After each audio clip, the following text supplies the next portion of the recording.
Bienvenue à tous. Comment trouver des stratégies innovantes pour lutter contre la torture en Afrique? Les organisations de la société civile se montrent très préoccupées. La capitale togolaise vient d'abriter la première rencontre du groupe régional d'intervention judiciaire contre la torture et les mauvais traitements en Afrique. Nous en parlons sur ce plateau avec deux invités. Ghislain Kofi Nyakou, vous êtes directeur exécutif du collectif des associations contre l'impunité, CACIT. Merci d'être avec nous. Et puis Isidore Nguele, vous êtes responsable des programmes droits de l'homme en Afrique à l'OMCT, Organisation mondiale de lutte contre la torture. Merci d'être là. Merci. Alors, Monsieur Ghislain Nyakou a trouvé des stratégies innovantes de lutte contre la torture en Afrique. C'est votre objectif. Est-ce que votre combat mené jusqu'à aujourd'hui a-t-il montré ses limites? Merci, monsieur, pour l'invitation. Merci aussi du fait que vous nous offrez toujours l'occasion de partager avec les téléspectateurs des informations qui sont pour la plupart utiles pour que le respect des droits de l'homme soit une effectivité dans notre pays et en Afrique et dans le monde. C'est vrai, par rapport au travail que nous avons fait jusqu'à ce jour sur la lutte contre la torture, au niveau national, il y a eu des avancées. Il y a quelques années, nous n'avions pas la criminalisation de la torture. C'est effectif au Togo aujourd'hui. On vient d'apprendre le 4 avril que le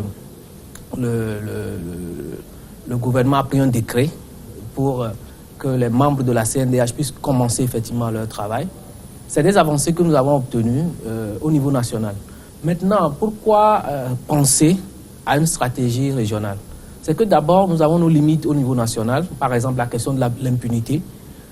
Et ces limites-là se retrouvent un peu partout sur le continent. Même si nous, on a plus avancé sur le cadre légal de lutte contre la torture que d'autres pays, nous avons tous pratiquement sur le continent les mêmes défis en la matière, certains plus forts que d'autres. Donc, il s'agissait de voir comment fédérer nos énergies et voir les bonnes pratiques qui sont ici et là pour renforcer le cadre légal ailleurs et pour, de manière générale, voir dans quelle mesure pouvons ensemble lutter efficacement avec des stratégies, nous avons dit innovantes, entrant dans le sens de développer des stratégies communes qui, à la fois, permettent à chaque pays de pouvoir se sortir de situations de violation des droits de l'homme à travers le fait de porter des cas devant les mécanismes de protection des droits de l'homme, mais aussi à ce que, de manière globale, nous puissions avoir des stratégies de communication, de plaidoyer qui renforcent la lutte contre la torture. Alors, Isidore, sur le plan régional, la meilleure formule pour lutter contre la torture passerait par quoi, concrètement? Ça sera une approche multidimensionnelle. Je ne pense pas qu'il y ait une seule formule. Je pense que c'est la mise en œuvre, la mise en place de plusieurs stratégies. La première, c'est l'action contentieuse. Nous croyons que les décisions des juges vont permettre de faire reculer la pratique de la torture, le recours même à la torture sur le plan national, au niveau de chaque pays, mais aussi sur le plan régional. Donc je pense que ça, c'est la première chose. La deuxième chose, c'est la prévention. Je pense que quand les sanctions vont commencer à tomber dans plusieurs pays, les différents acteurs qui sont, on va dire, au premier chef de la pratique de la torture, vont s'en rendre compte et vont comprendre qu'il vaut mieux certainement prévenir que guérir, que d'être confronté à la sanction.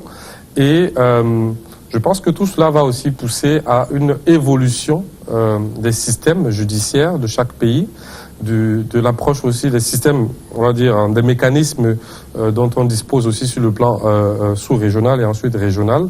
Donc, si vous voulez, pour résumer, c'est une, on va dire quoi, mise en commun de plusieurs approches qui permettra certainement de faire reculer la pratique de la torture sur le continent. Alors, lorsque vous parlez de l'action judiciaire, ça veut dire qu'elle s'est montrée inefficace jusqu'à présent, ou comment est-ce que vous l'avez trouvé depuis que cette lutte contre la torture est menée?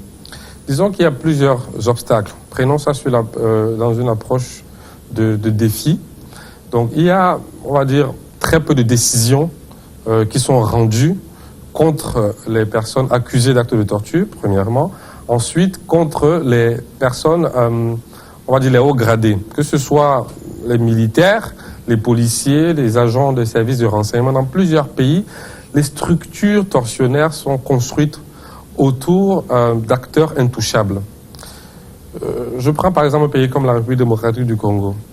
L'Agence nationale des renseignements a été élaborée en fait pour être plus ou moins intouchables. Les différents, déjà la loi consacre leur impunité quand ils font leur travail et ensuite ils sont présents plus ou moins dans tous les segments de la répression, par exemple des manifestations, la détention des acteurs politiques, etc. Donc vous avez ce genre d'acteurs qui, ces dernières années, ont acquis une certaine intouchabilité. Et donc quand les décisions de justice sont rendues, elles esquivent ce genre d'acteurs et donc consacrent une certaine impunité, font croire que certaines personnes peuvent en toute impunité pratiquer la torture ou en donner l'ordre sans que, ou alors parce qu'elles sont protégées par le cadre légal, elles ne seront pas poursuivies. Donc l'action contentieuse ici, à notre avis, va permettre d'abord de remettre en cause la constitutionnalité de telles lois. Parce qu'il y a encore des lois dans plusieurs pays qui protègent un certain nombre d'acteurs. Et l'action contentieuse permettra de détruire ce genre de, on va dire, de murs autour d'acteurs majeurs dans les pays. Ensuite, l'action contentieuse va permettre de confronter les magistrats à la réalité même de la torture. Parce que dans plusieurs pays, les cadres légaux ne protègent pas suffisamment, ne criminalisent pas la torture selon les standards requis par la Convention internationale ou les conventions régionales et les textes régionaux. Donc les magistrats vont se rendre compte qu'ils ont en leurs mains des instruments légaux qui ne punissent pas suffisamment, qui n'encadrent pas suffisamment, et leurs décisions vont permettre de faire avancer la problématique. Alors, je veux bien que les téléspectateurs comprennent exactement de quoi on parle quand il s'agit de la torture. Alors, Monsieur Niakou, la torture, quels sont les actes qu'on incrimine lorsqu'on parle de torture? Aujourd'hui, nous avons une définition de la torture qui se trouve dans la Convention contre la torture, qui est un instrument des Nations Unies qui consacre le respect de tout ce qui concerne la lutte contre la torture, la prévention aussi, qui est dans le protocole facultatif à la Convention. La torture définie dans la Convention a une définition assez longue, mais nous avons l'habitude de le résumer à un certain nombre de points. D'abord, c'est une souffrance aiguë infligée par un agent de l'État ou quelqu'un qui détient une autorité de l'État ou à qui l'État a donné la possibilité de faire un certain nombre d'actions, cette action faite, cette souffrance infligée à une personne pour, dans certains buts, ou soit de lui soutirer des aveux, ou soit de le punir, ou de l'intimider. Et donc, ça peut être physique, ça peut être moral, ça peut être moral psychologique. On parle même parfois de torture économique. Donc, en réalité, c'est au final le respect de la dignité humaine qui est en cause. Une personne est censée avoir l'intégrité physique. Une fois que son intégrité physique est touchée, on n'est pas loin, même si parfois la question de savoir s'il y a torture ou pas se pose. Parfois on dit c'est des mauvais traitements, ce n'est pas de la torture, mais de plus en plus la jurisprudence du comité contre la torture, la jurisprudence internationale a de plus en plus tendance à porter vers les cas de torture les situations même que nous appelons parfois de mauvais traitements, si elles sont répétitives, si elles se passent dans des conditions où l'autorité étant au courant prend le temps de ne rien faire tout en étant informé de certain nombre de situations. On est allé jusqu'à parler des violences faites aux femmes et aux enfants qui font partie d'un certain nombre de critères. Derrière notamment le fait que l'autorité devrait pouvoir protéger un certain nombre de personnes, prendre un certain nombre de tests pour protéger et ne le fait pas sciemment, peut être constitué d'actes de torture parce que derrière, c'est le respect de la dignité humaine porté par la garantie que les États ont de protéger les individus qu'on appelle la torture. Alors Isidore, c'est votre combat, vous le menez sur le plan africain. Comment est-ce que quel tableau vous dressez de la lutte contre la torture sur le continent? Donc, la question est assez intéressante parce que on a toujours peur de dresser un tableau exclusivement noir. Parce que la torture en elle-même est quelque chose d'assez abominable, assez violente. Et donc, un cas de torture est assez. Et parfois, la manifestation des cas de torture est tellement rugueuse qu'on est porté à ne mettre la lumière que sur ce qui est complètement inacceptable. Donc, je vais commencer d'abord par présenter un panorama d'efforts positifs, de progrès, qui montrent que sur l'ensemble du continent, il y a, on va dire, une progression en la matière. Et moi, je mets toujours cette progression premièrement sur le cadre législatif et institutionnel. Plusieurs pays d'Afrique de l'Ouest, centrale, de l'Est, etc., ont ratifié la Convention internationale contre la torture, ont ratifié les différents textes internationaux et régionaux qui interdisent la torture, les ont intégrés dans leur législation nationale, ont adopté même des textes spécifiques. Vous voyez, un pays comme la République démocratique du Congo, dont je parlais tout à l'heure, a une loi spécifiquement contre la torture depuis 2011. Donc, ce sont des efforts qui montrent que les États ont vraiment pris en compte la réalité de se débarrasser de la pratique de la torture. Ensuite, les États ont créé des organes spécifiques pour surveiller, on va dire quoi, la prohibition, la réalité de la prohibition de la torture sur leur territoire. Plusieurs ont des commissions nationales des droits de l'homme qui ont les droits de visiter les lieux de détention, les lieux de privation de liberté, de faire des rapports, de pouvoir demander à ce que des actions jugeantes soient prises. Donc, je pense que c'est une réalité qu'on peut constater partout. Ici au Togo, comme on parlait tout à l'heure, il y a même un mécanisme national de prévention qui a été mis en place et qui va être effectif dans les jours qui viennent. Donc, ce sont des efforts importants. Et je pense qu'on ne peut pas se limiter à apprécier la capacité de l'État sur ces efforts législatifs et institutionnels sans les confronter à la réalité quotidienne. La réalité quotidienne se manifeste par les manifestations publiques, par exemple, qui poussent l'État à agir au-delà de ce qu'il croyait être aisé. Donc, dans plusieurs pays, on le voit ces derniers jours, au Soudan, en Algérie, les civils descendent dans la rue pour demander à des gouvernements de ne plus se représenter aux élections, de quitter le pouvoir, etc. Donc, les États sont mis à rude épreuve. Et dans ce genre de contexte, on peut vérifier donc la réalité, la sincérité de ces dispositifs, comme je disais, législatifs et institutionnels mis en œuvre. Et dans ces cas donc spécifiquement, la situation n'est pas réluisante. Dans plusieurs pays, les manifestations publiques sont réprimées violemment avec un usage excessif et disproportionné de la force qui conduit automatiquement à des actes de torture. Les personnes détenues, arrêtées et détenues sont torturées, sont parfois amenées dans des lieux tenus secrets. Et c'est une réalité qu'on peut remarquer presque partout sur le continent. Il y a des familles qui n'ont pas eu accès à leurs parents, détenus pendant de longues périodes, traités avec inhumanité, privés d'accès à l'eau, à la lumière, des personnes qui passent des mois sans pouvoir se brosser les dents, etc. Donc c'est une réalité qu'on peut observer sur l'ensemble du continent. Et ce qui prouve qu'il y a encore des défis à relever.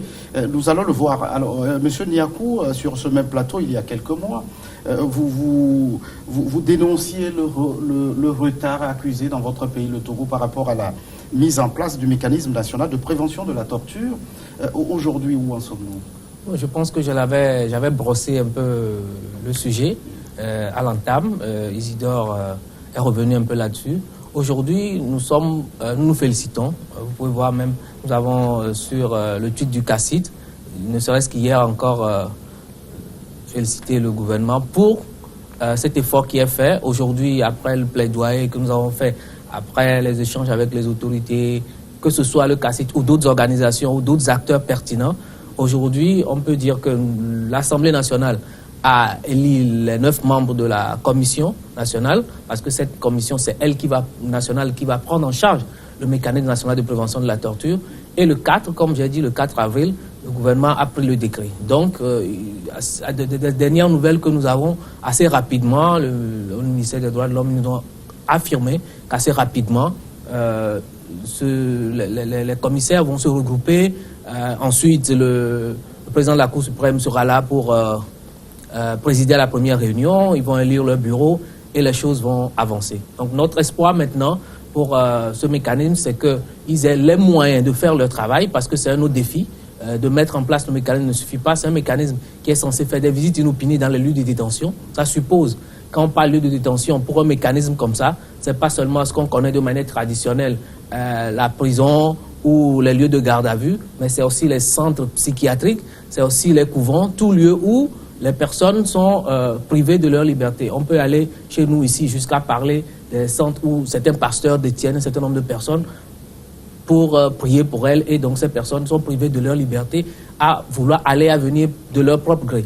Donc, concrètement, quel est l'avantage pour un État de disposer d'un mécanisme comme celui dont on parle? Oui, vous savez, la torture, ce qui est meilleur, en fait, c'est de ne pas prononcer, c'est de ne pas avoir à parler de torture. C'est la prévention. C'est-à-dire, si on peut trouver les mécanismes, pour que, on avait la convention d'abord, et donc il fallait lutter contre la torture. Mais l'idée de prévenir est meilleure. Parce qu'une personne qui a été déjà torturée, toutes les séquelles que cette personne porte, il n'est pas évident qu'on puisse, même avec thérapie, même avec les soins, tout, ramener la personne à son état initial. Donc le plus important, c'est la prévention. Donc le mécanisme a pour objectif de faire de la prévention. Donc de tout faire pour que l'acte de torture n'advienne pas. Si on sait que le mécanisme peut débarquer dans une gendarmerie à n'importe quel moment, à n'importe quelle heure, les agents sur place vont, en intégrant cette notion, faire attention à ne pas vouloir porter atteinte à l'intégrité physique d'une certaine personne. Mais si on doit les informer de l'arrivée, on connaît des situations où, une fois informés de l'arrivée, tout est nettoyé et puis tout est bien propre, et puis avant que les gens n'arrivent. Donc cette fois-ci, le mécanisme, je pense que les États, en prenant cette option, ont voulu non seulement penser à la dignité humaine, mais il y a aussi tout le coût derrière, en termes de... Quand une personne est condamnée, quand l'État est condamné, je vous en prie, pour acte de torture, nous avons des décisions à la Cour de la justice de la CEDEAO, 500 millions, des 20 millions récemment, et d'autres cas pour lesquels l'État a payé récemment. Toute cette somme-là pouvait servir, par exemple, à un mécanisme qui peut agir dans le sens de la prévention. Et au suppli, comme je l'ai dit au début, le plus important, c'est que la personne ne soit pas atteinte par une quelconque forme d'acte qui va porter atteinte à sa dignité. Parce qu'une fois que la personne est atteinte, une fois que la personne est torturée, ce n'est pas évident de récupérer cette personne. Et c'est un crime grave que de perpétrer les actes de torture. Donc la question de ce mécanisme, ou la présence de ce mécanisme dans un pays, est plus que salutaire. Alors nous allons marquer, chers invités, une toute petite pause, le temps d'une nouvelle édition du journal sur votre chaîne.